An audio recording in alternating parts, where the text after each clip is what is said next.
The ships arrived before dawn. That was deliberate.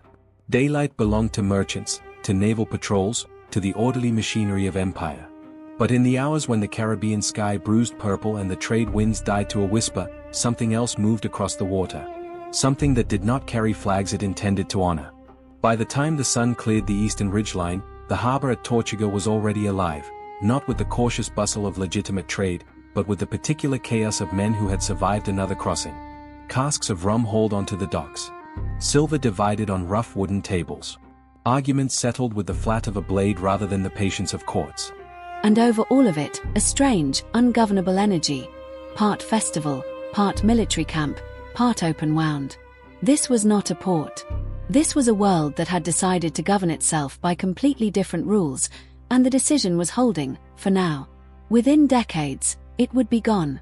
Not conquered in a single decisive battle, not burned to ash by an avenging fleet, not swept under by plague or storm. Just gone. The population scattered, the taverns emptied, the cannons rusted, the very name reduced from a living threat into a historical footnote. The most infamous pirate haven in the Atlantic world simply ceased to matter. And no one quite agrees on exactly when, or exactly how, or exactly why the clock ran out on Tortuga. That disappearance is the real story. The island itself is modest. 12 miles long, 4 miles wide, shaped roughly like a sea turtle, which is precisely what the Spanish word Tortuga means. It sits just off the northwestern coast of Hispaniola, close enough that on a clear morning you can see the mountains of the larger island rising from the water.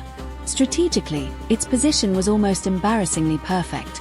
Sheltered harbor on the south side, a natural ridge running east to west across the interior that made artillery placement almost effortless, and a coastline rough enough on the north face to discourage all but the most determined attackers. The Spanish recognized this early, built a small fort, and then, fatally, decided the island was too marginal to garrison properly. That decision would haunt the Caribbean for a century. Into that vacuum came the first generation of men who would define Tortuga's legend. They were not, at the start, pirates. That word came later, applied retroactively when it became politically useful.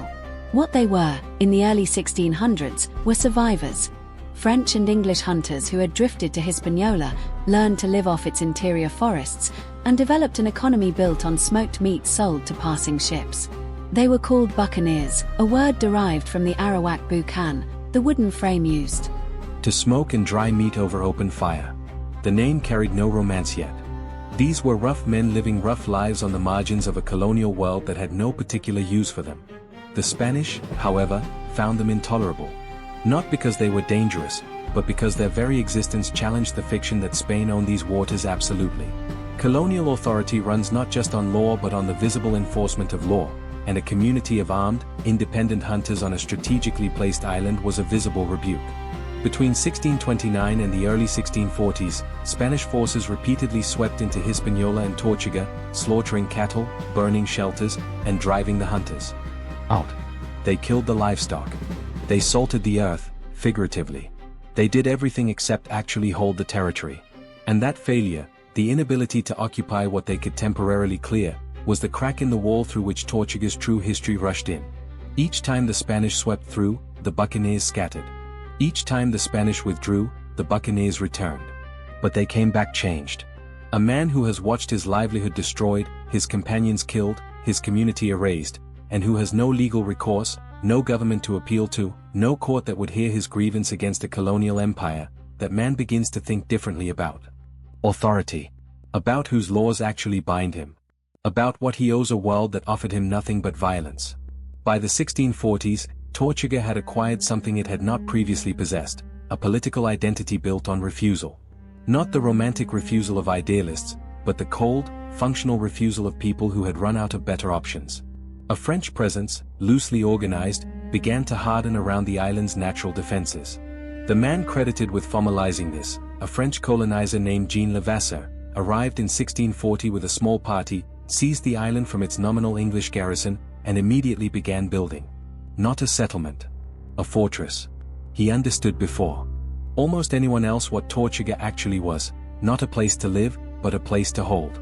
Levasseur built his fort on a rock outcropping above the harbor, connected to the rest of the island by a single narrow path that one man with a musket could theoretically defend against an army. He mounted 30 cannon. He established trade with passing ships. He sent word, quietly, to the network of displaced hunters and sailors drifting through the Caribbean: Tortuga is open. Come. They came. What happened next is where the story becomes something larger than one island's local history. Because Tortuga did not simply become a pirate base, it became a proof of concept. It demonstrated, for the first time in the Atlantic world at scale, that a community organized entirely outside imperial law could not only survive but prosper. It could build infrastructure, develop governance, wage war, sign informal treaties, and generate enough wealth to sustain itself across decades. That was the genuinely dangerous idea. Not the cannons. Not the stolen silver. The idea. And the powers of Europe, Spain, France, England, the Netherlands, all of them simultaneously competing and watching, understood, even if they did not always admit it, that Tortuga represented something that had to be either captured, co-opted, or carefully dismantled. Because if Tortuga worked, permanently and visibly, then every margin of every empire was suddenly negotiable. The clock had already begun, even in those early years of apparent success.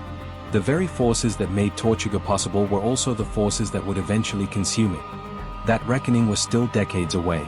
But it was already written into the architecture of the place, into the choices Levasseur made on that rock above the harbor, into the men who answered the call and came to an island shaped like a turtle, anchored between two worlds, belonging fully to neither. Jean Levasseur did not last. That is worth stating plainly, because the manner of his ending tells you everything about the kind of place Tortuga had become under his hand. In 1652, after more than a decade of rule, during which he had successfully repelled multiple Spanish attacks, enriched himself through a personal monopoly on all trade passing through the harbor, and managed to alienate virtually every powerful man on the island, Levasseur was murdered by two of his own lieutenants. The assassins were men he had promoted, trusted, and apparently wronged in some financial dispute whose exact details the historical record has not preserved. They killed him in a corridor. They took his keys. And then, remarkably, they expected to simply inherit the arrangement he had built. They did not. The French colonial administration, which had been watching Tortuga from a careful distance for years, moved in quickly, installed a governor more amenable to nominal oversight, and declared order restored. What actually happened was subtler and more consequential than any official restoration of order. Tortuga passed from the hands of one man's personal empire into a looser, more distributed system that no single authority fully controlled. Levasseur's death did not weaken Tortuga. It opened it. The 1650s and 1660s were the decades in which the island became genuinely mythological, not in the sense of fictional, but in the older sense of a place that generates stories that outlive the events that caused them. To understand what Tortuga was at its height, you have to understand the economic logic underneath the violence. The Caribbean in the mid-17th century was not simply a geographic region, it was the most profitable extraction zone on Earth. Spanish galleons moved silver from the mines of Peru and Mexico across the Atlantic in quantities that had literally reshaped European economies. Sugar plantations on various islands were producing returns that made continental agriculture look almost quaint by comparison. The trade winds made the crossing predictable. The predictability made the targets predictable. And the wealth concentrations involved, single ships carrying cargo worth more than some European towns would generate in a decade, created an incentive structure that no amount of naval patrol could fully neutralize. The Buccaneers of Tortuga understood this with the clarity of men who had no other path to capital. They were operating, in a meaningful economic sense, as a redistribution mechanism, extremely violent, entirely illegal, but rationally structured around the same geographic and logistical realities that the empires themselves depended upon. They studied shipping lanes. They tracked seasonal patterns in fleet movements. They developed intelligence networks in port towns across the Caribbean, fed by bartenders, dock workers, prostitutes, disgruntled colonial officials, and merchants who found that a percentage of a buccaneer prize was more reliable income than waiting for imperial trade licenses. The information economy of Tortuga was as sophisticated as anything operating in the legitimate ports of the era. What made it all cohere was the customs of the coast, an informal but remarkably consistent code governing how prizes were taken, how shares were divided, and how disputes among crew members were settled. The code varied in its details from ship to ship and captain to captain, but its core principles were stable enough that men who had never sailed together before could join a crew on Tortuga and understand immediately what they were agreeing to. There were provisions for injury compensation, specific amounts, paid from the common pool, for the loss of a right arm, a left arm, an eye, a leg. There were rules about how cargo was inventoried to prevent individual looting before the collective share was calculated. There were democratic elements so genuine that historians who have studied the documents carefully have noted, with some discomfort, that the governance structures aboard Buccaneer vessels were in several respects more egalitarian than those of the legitimate navies hunting them. This was not chaos wearing the costume of order. This was an alternative order, built from scratch by men who had watched legitimate order fail them, and refined over decades of trial and fatal error. The figure who embodied this world at its most powerful, and most unstable, was not a man born to it. Henry Morgan arrived in the Caribbean sometime in the 1650s, possibly as an indentured laborer, possibly as part of the English military expedition that seized Jamaica from Spain in 1655. The details of his early years are genuinely murky, which is itself historically significant. Morgan emerged from the anonymous margins of colonial society, which meant he had no family name, no patronage network, no inherited standing to protect him if he failed. What he had was an unusual combination of strategic intelligence, physical courage, and, this part tends to get lost in the romance, genuine administrative skill. Morgan did not simply raid. He organized. The expeditions he led out of Tortuga and Port Royal in the 1660s were not the improvised sea robbery of popular imagination. They were coordinated multi-ship operations involving hundreds of men, complex logistical planning, land campaigns requiring sustained infantry tactics, and a level of operational security that kept his targets unaware until it was too late.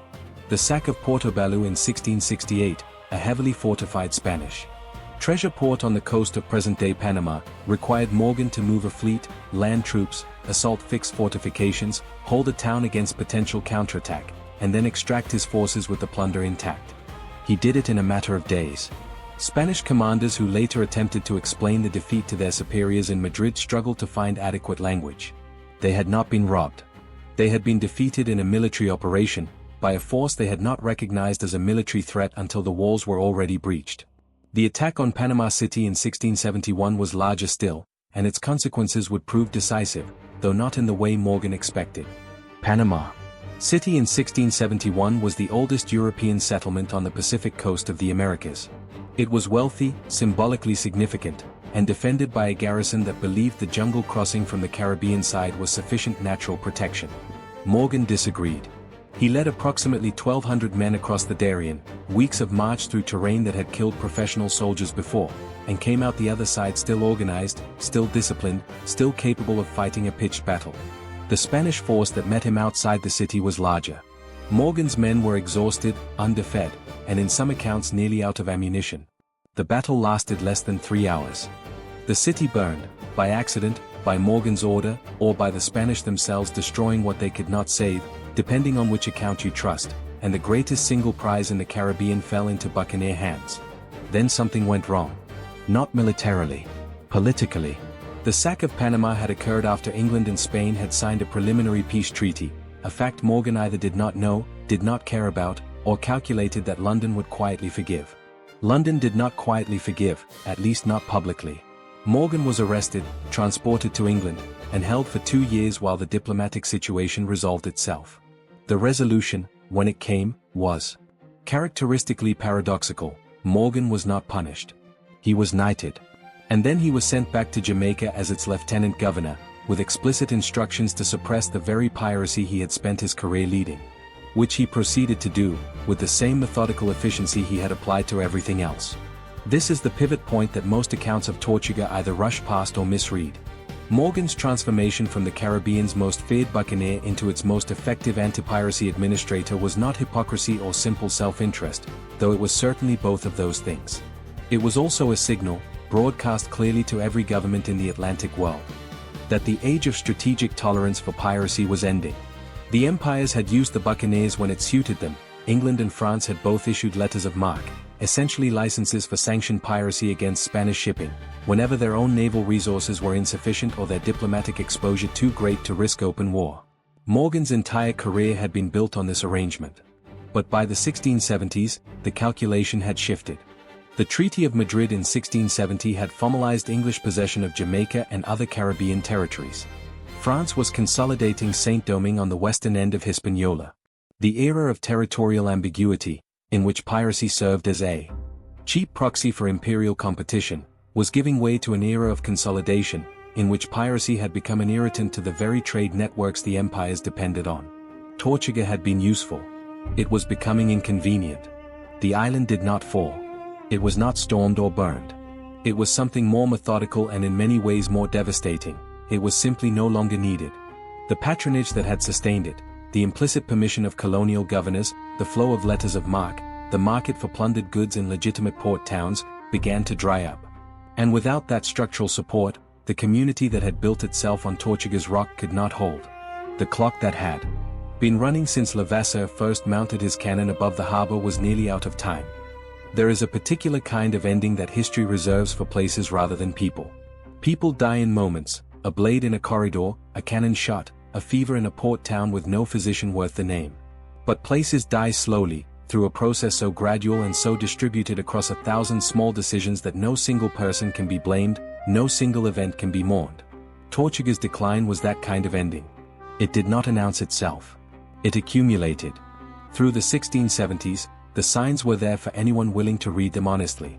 The quality of prizes being taken out of the harbor had declined, not because the Buccaneers had grown less capable, but because the shipping lanes were increasingly patrolled by naval vessels that were better armed, better crewed, and operating under governments that had finally decided the cost of tolerating piracy outweighed its occasional diplomatic utility. The easy decades were over. The targets that remained were harder, the risks greater, and the rewards increasingly uncertain. Men who had made fortunes in the previous generation were not being replaced by men making equivalent fortunes in this one.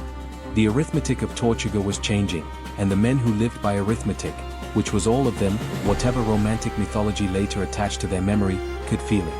What replaced the old buccaneer economy was not stability. It was fragmentation.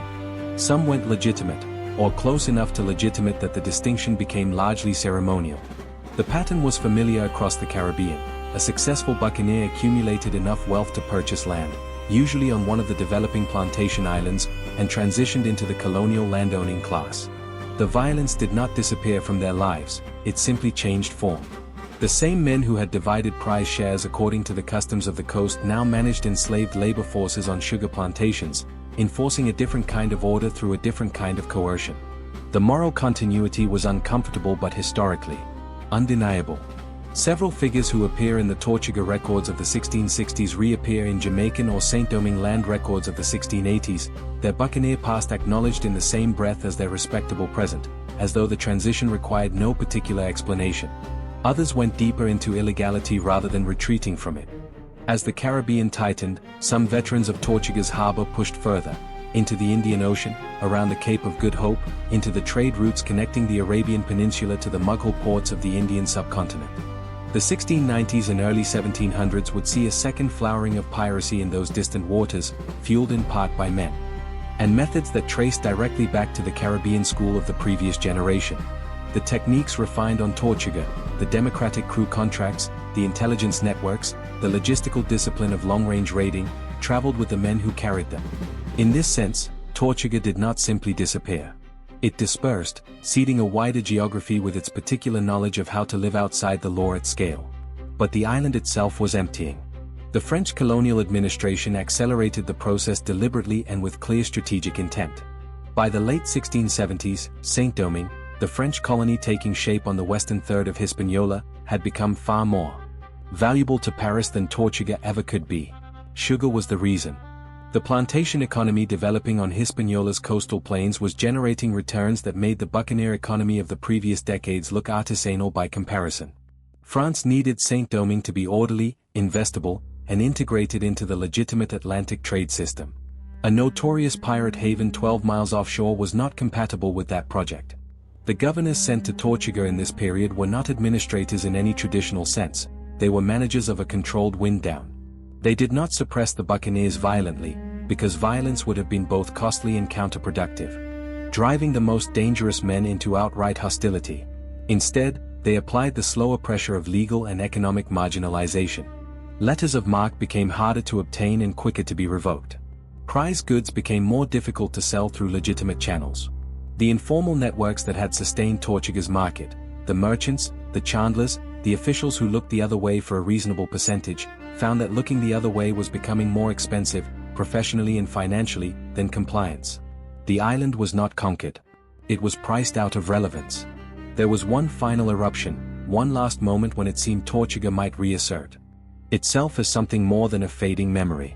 In 1683 and 1684, a group of buccaneers operating loosely out of Tortuga and the surrounding waters launched a series of raids of almost reckless ambition.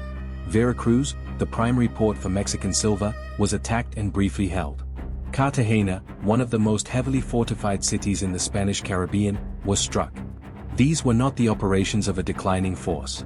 They were the operations of men who understood they were running out of time and chose to spend what remained extravagantly rather than carefully. The raids succeeded tactically. They failed strategically, completely and finally. The violence of 1683–84 did not revitalize Tortuga, it ended whatever remained of official tolerance for it. France and Spain, despite their perpetual competition, found common cause in the suppression of a piracy problem that was now damaging both of their Caribbean interests. The diplomatic pressure on colonial governors to actually, finally, meaningfully enforce anti-piracy laws became impossible to ignore. And the governors, who had their own reasons for wanting the complication resolved, complied with an efficiency that would have been unimaginable a generation earlier. The men who led those final raids scattered. Some were captured and hanged in Port Royal or Petit-Goâve, their executions staged as public theater for the benefit of the diplomatic audience watching from Europe. Some disappeared into the interior of Hispaniola, joining the communities of escaped slaves and mixed heritage settlers who were building a different kind of society in the mountains beyond colonial reach. Some simply sailed away and were never recorded again, which is its own kind of vanishing, the kind that leaves no document, no grave, no final accounting. What remained on Tortuga after the dispersal was not nothing, but it was not what had been there before. A small French colonial presence, oriented entirely toward the needs of Saint-Domingue across the water. A diminished population of fishermen, small farmers, and the residual community of people who had nowhere else particularly to go. The cannons on Levasseur's old fort were still there, some of them, at least, but they pointed out at a sea that no longer sent the kind of ships they had been mounted to deter. The harbor, which had once been crowded enough that arriving vessels sometimes had to wait offshore for anchorage space, was quiet. The taverns that had distributed the wealth of plundered galleons across scarred wooden tables were gone, or converted into something more respectable, or simply rotting. The commercial ecosystem of Tortuga, the ship chandlers, the arms dealers, the physicians who specialized in the particular injuries of men who fought for a living, the women who had built their own economies around the harbor's permanent population of dangerous men with money, all of it had migrated or dissolved. The idea, however, the proof of concept that Tortuga had spent 5 decades demonstrating, did not dissolve. This is the part of Tortuga's story that the romantic mythology consistently misses, because the mythology is interested in adventure and the reality was interested in something more unsettling. What Tortuga had actually proven, across its half-century of functional existence, was not that pirates were colorful or free or romantically outside the rules. What it proved was structural, that the colonial system, for all its naval power and legal architecture and institutional reach, contained gaps large enough to sustain entire alternative economies. That the margins of empire were not simply empty space waiting to be filled by proper authority, but active zones where different rules operated, different hierarchies formed, and different possibilities existed. The empires understood this, which is why they worked so methodically to close the gaps rather than simply punish the individuals who inhabited them. Hanging a buccaneer addressed a symptom. Restructuring the trade system, regularizing colonial governance, extending naval patrol, and eliminating the informal tolerance networks that made places like Tortuga viable, that addressed the condition itself. By the 1690s, the condition had been addressed. The gaps were narrowing. The Atlantic world was becoming, in a specific and consequential way, more legible to imperial authority, more surveilled, more administered, more integrated into systems of control that left less room for the kind of organized refusal that Tortuga had embodied. It was not a clean victory for order. It was never clean. But it was decisive. Stand on the southern shore of Tortuga today and the harbor is almost perfectly still. Fishing boats. A small ferry connection to the Haitian mainland. The occasional vessel moving carefully through water that was once, by any honest measure, among the most contested and dangerous stretches of sea in the Atlantic world. The ridge that Levasseur fortified still runs across the interior of the island, and fragments of old stonework survive if you know where to look, not monuments, not preserved ruins maintained for tourists, just the stubborn physical residue of construction that was built to last and then simply outlasted its purpose. The island shaped like a turtle sits in the same geographic position it always occupied, still perfectly placed to dominate the Windward Passage, still sheltered on its southern face, still rough and difficult on its northern coast. Everything that made it strategically valuable in 1640 remains true in the physical sense. What is gone is the world that made that value meaningful. Haiti, the nation that now includes both Hispaniola and the small islands off its coast, is among the poorest countries in the Western Hemisphere, carrying a weight of history so compacted and so brutal that it requires its own reckoning entirely separate from Tortuga's story. But the connection is not incidental. Saint-Domingue, the French colony that effectively replaced Tortuga as France's primary Caribbean project, became the most profitable sugar colony in the Atlantic world by the mid-18th century, and also the site of the only successful slave revolution in history, the Haitian Revolution of 1791 to 1804. The wealth extracted through Saint-Domingue funded French imperial ambitions across 2 continents. The violence required to extract that wealth produced the conditions for its own destruction. The colony that was built partly on the deliberate suppression of Tortuga's alternative economy ended by generating an alternative of its own, one far more radical, far more consequential, and far harder for the Atlantic world to absorb or dismiss. Tortuga is a footnote in that larger story. But footnotes, read carefully, sometimes contain the argument. The mythology came later, as it always does, arriving to fill the space left by the actual history once the actual history had become sufficiently distant to be reshaped without immediate contradiction. By the early 18th century, with the golden age of Caribbean piracy already passing into its own twilight, writers and readers in Europe had begun constructing the romantic version. The free brotherhood of the sea, the democratic ship, the man who chose danger and liberty over the grinding servitude of legitimate society. Alexandre Exquemelin's account of the Buccaneers, published in Dutch in 1678 and rapidly translated into English, French, and Spanish, was the foundational text, a first-hand narrative that mixed genuine reportage with embellishment calculated to satisfy a European reading public hungry for vicarious transgression. Exquemelin had actually been there, which gave his account an authority that later writers freely borrowed without always preserving his ambivalence. The complexity of what Tortuga had actually been, the violence, the internal hierarchies, the relationship to slavery, the dependence on imperial patronage, compressed, in the retelling, into something cleaner and more usable. By the time Daniel Defoe's era arrived, and with it a literature of piracy that would shape popular imagination for centuries, the real Tortuga had been gone long enough that its transformation into symbol was complete. The symbol served many purposes simultaneously.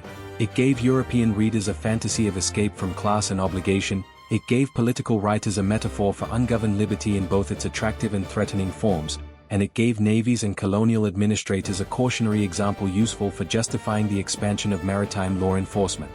The myth of Tortuga was, in this sense, almost as useful as the place itself had been, just useful to different people, for different reasons. What the mythology consistently failed to preserve was the specific, structural nature of what made Tortuga remarkable. Not the adventure. The administration. Not the freedom. The alternative governance. The Buccaneers of Tortuga's high period were not simply men who had rejected civilization's rules. They were men who had built replacement rules, tested them under conditions of extreme stress, refined them across decades, and produced a system functional enough to sustain a community of hundreds, sometimes thousands, of people engaged in coordinated economic activity across an entire ocean basin. The customs of the coast, those injury compensation tables, those prize division protocols, those democratic crew votes on whether to accept a commission or reject it, were not romantic gestures toward equality. They were solutions to real organizational problems. How do you maintain discipline among men who have no legal obligation to remain in your crew? How do you prevent the strongest individual from simply taking the largest share? How do you ensure that the person who loses an arm in the service of the collective does not simply become destitute? The Buccaneers answered these questions through trial and error across generations, and their answers were, by any functional measure, more sophisticated than the governance structures of most legitimate institutions of the same era. This is the part of the Tortuga story that sits most uncomfortably in the historical record, because it does not fit the available narrative containers. It is too organized to be mere criminality, too violent to be proto-democracy, too dependent on imperial tolerance to be genuine independence, too pragmatic to be ideological. What it actually was resists the categories that historians and mythmakers alike prefer, which may be why it has been so consistently reduced to something simpler, either swashbuckling adventure or cautionary tale about the necessity of order, depending on who is doing the reducing. Henry Morgan died in Jamaica in 1688, 4 years after the final raids that effectively ended Tortuga's operational life. He died in bed, which was unusual for a man of his history and probably a result of the same administrative skill that had made him an effective admiral and an effective lieutenant governor. He was overweight, possibly suffering from the accumulated effects of decades of heavy drinking, and by the end largely ineffective in his official role, but alive, propertied, and technically respectable, which was more than most men who had sailed from Tortuga's harbor ever managed. His estate went through legal proceedings. His name survived in the historical record with enough clarity that his descendants could, and did, argue about his legacy for generations. The men who never made it to legitimacy, the ones who died on raids, or were hanged, or simply vanished into the Caribbean's vast indifference, left almost nothing behind except the aggregate shape of what they had built together. No individual monuments. No personal archives. Occasionally a name in a Spanish damage report, or a line in a colonial governor's letter to a ministry that had other things to worry about. The historical record of Tortuga is largely a record of its enemies' attempts to describe and suppress it, which means it is a record necessarily filtered through the perspective of the people who wanted it gone.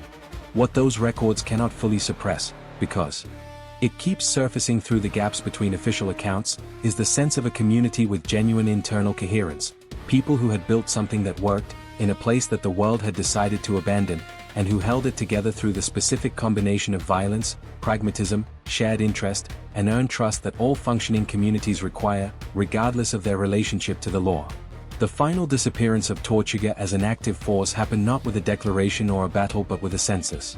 Sometime in the 1690s, colonial records for the island become thin, then thinner, then nearly absent, not because no one was keeping records, but because there was increasingly little to record.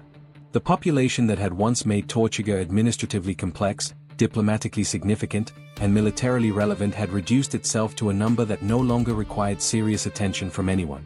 The island passed from the category of problem into the category of province, and from province into the category of dependency, and from dependency into the long administrative silence that is history's way of saying, this place no longer matters enough to argue about. The cannons rusted. The records thinned.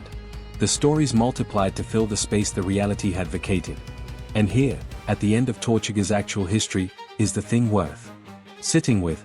The disappearance was not a defeat in any simple sense. The forces that closed in on Tortuga, the rationalization of Atlantic trade, the consolidation of colonial governance, the transformation of piracy from strategic tool to criminal nuisance, those forces did not represent the uncomplicated triumph of order over chaos.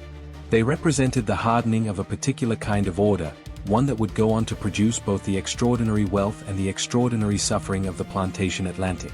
The world that suppressed Tortuga was not more humane than the world Tortuga had built.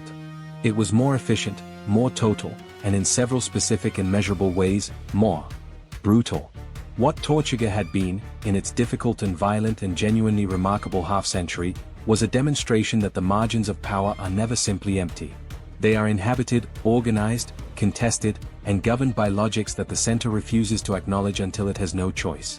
The island shaped like a turtle held that demonstration in place for 50 years against the combined pressure of every Atlantic empire, and then, when the structural conditions that made it possible finally gave way, it let go, dispersed its people into the wider world, and vanished into the kind of silence that only the truly significant ever earn.